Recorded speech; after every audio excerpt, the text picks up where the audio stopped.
கர்த்தருடைய பரிசுத்த நாமம் மகிமைப்படுவதாக.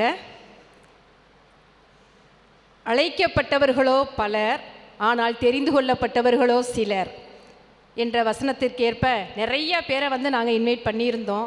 ஆனால் கொஞ்சம் பேர் தான் வந்திருக்கிறீங்க. பரவாயில்ல, ரொம்ப சந்தோஷம்.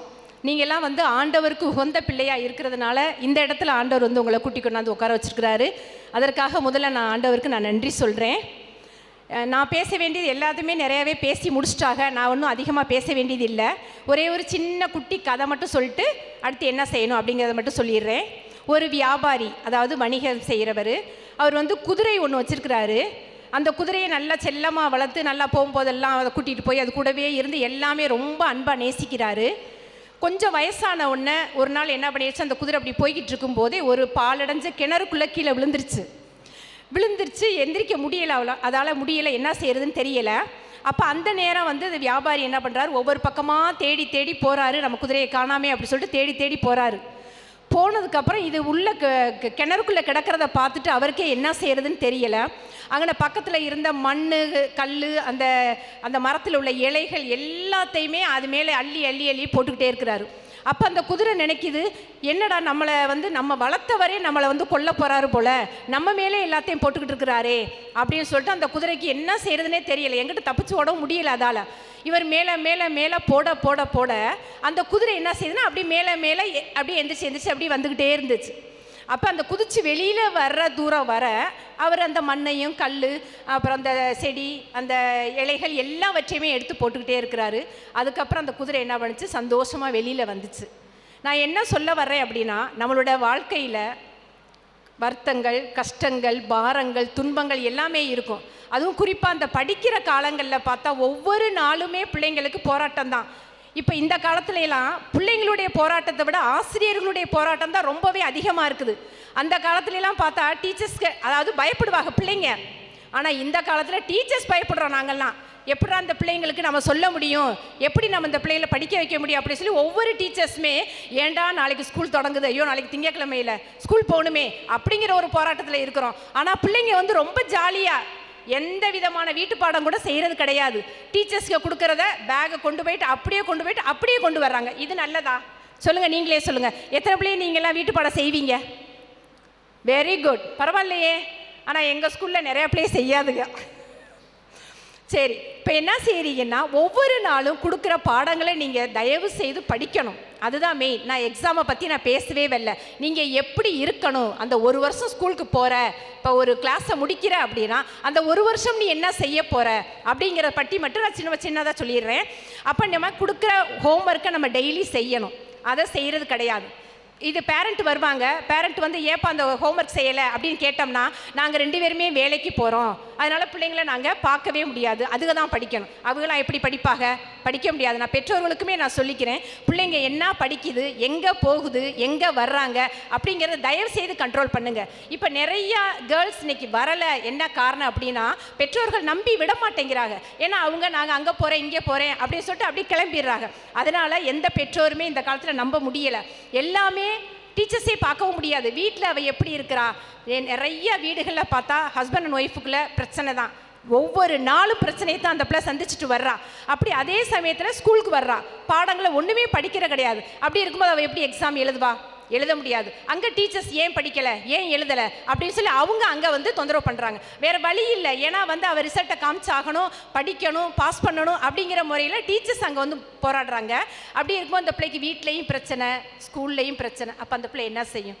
அந்த நேரத்தில் தான் நம்ம தைரியமாக இருக்கணும். போன வாரத்தில் கூட உண்மையிலே ரொம்ப ஒரு கஷ்டமான ஒரு பிள்ளை, அதாவது வீட்லேயும் பிரச்சனை, ஸ்கூல்லேயும் அந்த பிள்ளை ரொம்ப லோவாக தான் படிக்கும். அது டீச்சர்ஸ் ஏப்பா அப்படி படிக்கிறேன், ஏன் இவ்வளோ கம்மியாக மார்க் எடுத்திருக்க, 12th படிக்கிற பிள்ளை. கடைசியில் பார்த்தா அன்னைக்கு ஈவினிங்கே போய் நைட்டே போய் ஸ்கூல் யூனிஃபார்மோடே போய் சூசைட் பண்ணிக்கிட்டான். அதனால் அவ்வளோ ஒரு ஸ்கூலே அவ்வளோ ஒரு வேதனையாக இருந்துச்சு. இதனால் அவளுடைய உயிர் அவளுக்கு எடுக்கணும்னு சொந்தமா சொல்லுங்கள் பார்ப்போம். கடவுள் கொடுத்த உயிர், அதாவது தாய் உருவாகும் முன்னே நம்மளோட கருவை அவர் தேர்ந்தெடுத்திருக்கிறார். கடவுள் ஆண்டவர் அதை தேர்ந்தெடுத்திருக்கிறார். அப்போ அந்த உயிரை நம்மளால் என்றைக்குமே நம்ம அழிக்கக்கூடாது. ஆண்டவர் கொடுத்த உயிர் ஆண்டவரால் தான் மட்டும் எடுக்க முடியும். அப்போ எந்த பிரச்சனைகள் வந்தாலும் சரி, நம்ம எல்லாத்தையுமே நம்ம என்ன செய்யணும், ஃபேஸ் பண்ணணும். இப்போ ஃபேஸ் பண்ண முடியாமல் அப்புறம் நீங்கள் எப்போ ஃபேஸ் பண்ண போகிறீங்க சொல்லுங்க பார்ப்போம். அதனால் ஒவ்வொரு நாளும் கண்டிப்பாக உங்களுக்கு போராட்டம் உண்டு, கஷ்டங்கள் உண்டு, வருத்தங்கள் உண்டு, எல்லாமே உண்டு. அதையும் தாண்டி நம்ம போராடி நம்ம ஜெயிக்கணும் அப்படின்னு சொல்லி நீங்கள் எல்லாருமே என்ன செய்யணும், மன உறுதியாக இருக்கணும். சின்ன பிள்ளைங்க இருக்கிறீங்க, பெரிய பிள்ளைங்க இருக்கிறீங்க, 10th 11th 12th படிக்கிறவங்க எல்லாருமே இருக்கிறீங்க. எல்லாருக்குமே நான் ஒன்று சொல்கிறது என்னன்னா, பேரண்ட்ட எந்த விஷயமா இருந்தாலும் தயவு செய்து ஷேர் பண்ணுங்க. ஃபஸ்ட்டு பேரண்ட்டை ஷேர் பண்ணுங்கள். எந்த விஷயமா இருந்தாலும் சரி, நீங்கள் பேரண்ட்டை ஷேர் பண்ணாமல் வேறு யார்கிட்டையும் ஷேர் பண்ணுறதுல ஒரு அர்த்தம் கிடையாது. அதுக்கு முன்னாடி சரி அவங்கள்ட்ட உங்களுக்கு சொல்ல முடியலையா, காலையில் எந்திரிச்சோடனே உங்கள் கடவுளை நீங்கள் நினச்சி நீங்கள் ஜெபம் பண்ணுங்கள். கண்டிப்பாக உங்கள் கடவுள், கண்டிப்பாக அதற்கு மேலான நாங்கள் கும்பிட்ற கடவுள் கண்டிப்பாக உங்கள் எல்லாருக்குமே அருள் செய்வார். காலையில் எந்திரிச்சோடனே நீங்கள் ஜெபம் பண்ணுங்கள். நான் ஸ்கூலுக்கு போகிறேன், பாதுகாத்துக்கொள்ளுங்க. பாதுகாப்பு ரொம்ப முக்கியம். போகும்போது வரும்போது எவ்வளவோ ஆபத்துக்கள் நடக்குது, எவ்வளவோ விபத்துக்கள் நடக்குது. நம்ம போயிட்டு வீட்டுக்கு வர்றது நிச்சயமாக என்னங்கிறது கடவுளுக்கு மட்டும்தான் தெரியும். அப்படிப்பட்ட சூழ்நிலையில் நம்ம நல்லபடியாக போகணும். ஸ்கூலில் நான் நல்லபடியாக இருக்கணும், நான் ஹோம்ஒர்க்லாம் ஒழுங்காக செஞ்சுட்டு போகணும், டீச்சர் சொல்கிறதெல்லாம் எனக்கு நல்லா மனசில் பதியணும் அப்படிங்கிற ஒரு எண்ணத்தில் நீங்கள் காலையில் எந்திரிச்சோன்னே நீங்கள் ஜெபம் பண்ணுங்கள். அன்றைய நாள் நல்லா சூப்பரான நாளாக இருக்கும். அதே மாதிரி இப்போ போயிட்டு ஸ்கூலுக்கு போயிட்டு வீட்டுக்கு போகிறீங்க பாருங்களேன், வீட்டுக்கு போயிட்டு நைட்டு படுக்க போகும்போது கண்டிப்பாக உங்கள் பெட்டில் உட்காந்து நீங்கள் கண்டிப்பாக ஜெபம் பண்ணுங்கள். நான் இந்த மாதிரி நான் ஹோம்ஒர்க் செஞ்சுட்டேன், டீச்சர்ஸ் என்னை அடிக்கலை, என்னை திட்டலை. இந்த காலத்துல யாருமே அடிக்கிற கிடையாது. ஏன்னா அடிச்சிட்டாவே உடனே ரிப்போர்ட் அடிக்கிறதுக்கு முன்னாடி எங்கள் ரிப்போர்ட் ஆயிடுது. ஆனால் ஒரு சில பேரண்ட்லாம் என்ன செய்வாங்க, இந்த பிள்ளையை நல்லா அடிங்கன்னு சொல்லுவாங்க. ஆனால் எந்த டீச்சர்ஸும் இப்போ குச்சியை கூட கையில் கூட எடுக்கிற கிடையாது. அப்படி ஒரு நிலைமையில சூழ்நிலையில் நாங்கள் வாழ்ந்துக்கிட்டு இருக்கிறோம். தயவு செய்து பிள்ளைங்க ஒவ்வொருவரும் புரிஞ்சுக்கிறங்க, உங்களுடைய வாழ்க்கை உங்கள் கையில் தான் இருக்குது. ஒவ்வொரு நாளையும் நம்ம எப்படி செலவிடுறோம் அப்படிங்கிறது மிக மிக முக்கியமான நாள். 1 மணி நேரம், 1 நிமிஷம் போச்சுன்னா அந்த நிமிஷம் திரும்பி வராது. அப்படிப்பட்ட நிமிஷங்களை நாம் எந்தளவு நாங்கள் பயன்படுத்துகிறோம் அப்படின்னு தயவு செய்து ஒவ்வொரு நாளும், ஒவ்வொரு மணித்துளியும், ஒவ்வொரு நேரத்தையும் உங்களுடைய கண்ணும் கருத்துமாக கொண்டு நீங்கள் ஒவ்வொன்றையும் நிறைவேற்றுங்க. இரவு படுக்க போகும்போது எல்லாத்தையும் சொல்லிட்டு எனக்கு நல்ல ஒரு தூக்கத்தை கொடுங்க அப்படின்னு சொல்லி நீங்கள் நல்லா ஜெபம் பண்ணிட்டு நீங்கள் படுங்க. தயவு செய்து ஆண்டவரை உங்கள் கையில் பிடிச்சிக்கிறங்க. கடவுள் உங்கள் கையில் இருக்கிறார். நம்ம எதற்கு நம்ம பயப்பட வேணாம், நம்ம எதற்கு நம்ம துணிஞ்சு செய்யலாம் அப்படிங்கிறதையும் படிப்புலையும் நீங்கள் எந்த விதமான கோட்டையும் விட்டுறக்கூடாது, எந்த வித வருத்தங்கள் வரக்கூடாது.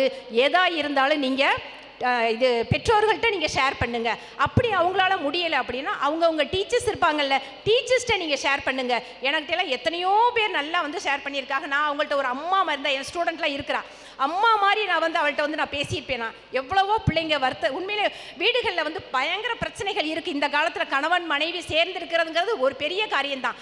அப்படிப்பட்ட சூழ்நிலையில் அந்த பிள்ளைங்க வர்றாங்க. அப்போ அவங்கள நம்ம எப்படி நடத்தணும் அப்படிங்கிறத நாங்கள் ஒவ்வொரு நாளும் அந்த பிள்ளைகளுக்கு நாங்கள் சொல்லி அன்பாக நாங்கள் நடத்திட்டு இருக்கோம். அதே மாதிரி பிள்ளைங்களும் தயவுசெய்து புரிஞ்சு நடந்துக்கிறங்க. வீட்டில் பிரச்சனைகள் இருந்துச்சுன்னா நீ ஒன்றுமே அதை பற்றியே ஷேர் பண்ணிக்காத, ஜெபம் பண்ணு, முழங்கால் போட்டு ஜெபம் பண்ணு, தனி ரூமில் போய் ஜெபம் பண்ணு. குடும்பத்தில் சமாதானம் வேணும், நல்ல ஒரு பொருளாதாரம் வேணும், ஆசீர்வாதம் வேணும் அப்படின்னு சொல்லி நீ ஒவ்வொரு நாளும் நீ ஜெபம் பண்ணு. உன்னுடைய எக்ஸாமுக்காக நீ ஜெபம் பண்ணு. எல்லாவற்றையும் ஆண்டவர் உங்களுக்கு வாய்க்க பண்ணுவார். புரியுதா? ஃபஸ்ட்டு என்னதுன்னா, தாய் தகப்பனை கனம் பண்ணு அப்படின்னு சொல்லி எங்களுக்கு இருக்குது. அப்போ தான் உன்னுடைய ஆயுசு நாட்கள் நீடித்திருக்கும் சொல்லி இருக்குது. அதனால் நீங்கள் பெற்றோரையும் மதிக்கணும், மற்றவர்களையும் மதிக்கணும், எல்லாரையும் மதித்து நல்ல பிள்ளைங்களா நல்லா இருங்க. God bless you.